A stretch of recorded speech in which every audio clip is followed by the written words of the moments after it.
L'avenir du bois, c'est un facteur important pour le développement durable. C'est les matériaux qui sont renouvelables, qui repoussent, qui est disponible, mais la pression sur la ressource bois va augmenter. Donc la filière doit utiliser les bois d'une façon valorisante de la structure.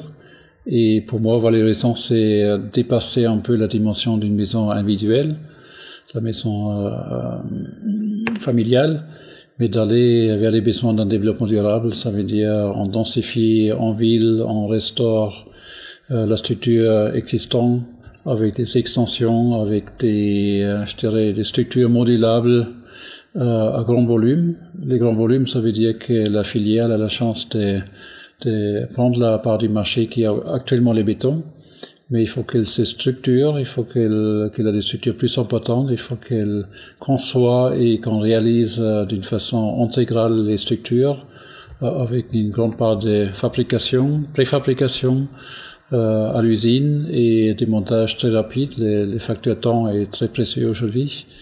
Et voilà, c'est les grandes lignes de la filière bois. Un facteur, c'est peut-être encore la technologie. La technologie assistée par ordinateur a fait évoluer beaucoup la filière bois jusqu'à maintenant, mais il faut qu'on les rende systématiquement dans la formation, dans la recherche. Il faut qu'on continue la recherche. Le bois a commencé relativement tard à faire la recherche à la même échelle que les bétons. Donc on est en train de rattraper. La filière est très créative. On a énormément de nouvelles technologies qui surgissent, des progrès dans la construction. On vise actuellement des immeubles à grande hauteur grâce à des technologies qu'on a développées. Donc c'est une des défis qu'on a, et je pense les jeunes qui voient les potentiels qui sont devant nous, ça donne une stimulation, ça donne un avenir, et j'encourage tous les jeunes de prendre le chemin de la filière bois. Si on construit une maison, un chalet en bois massif, on peut tout faire en bois. Mais si on veut utiliser de plus en plus de bois dans la construction, il faut qu'on économise un peu sur la ressource, et surtout il faut qu'on crée des synergies avec d'autres matériaux. Parce que les bois, c'est un matériau qui a beaucoup de qualités, mais qui a aussi certaines limites.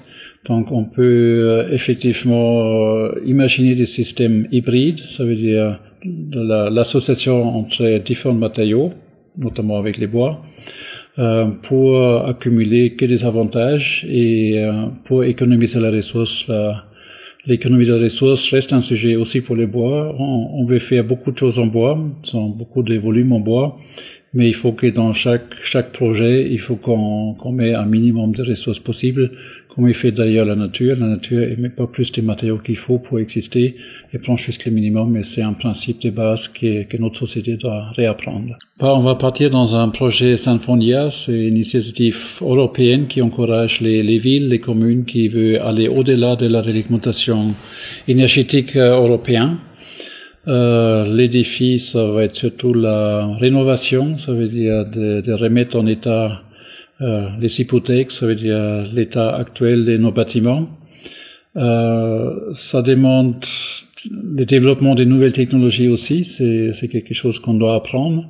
Et la ville d'Innsbruck et Bolzano, ensemble avec les sociétés immobilières, accompagnés par nous, ça veut dire les chercheurs, les scientifiques, vont faire une expérience. On a un but, on est sûr de l'atteindre, mais il faut qu'on apprenne aussi de faire des expériences.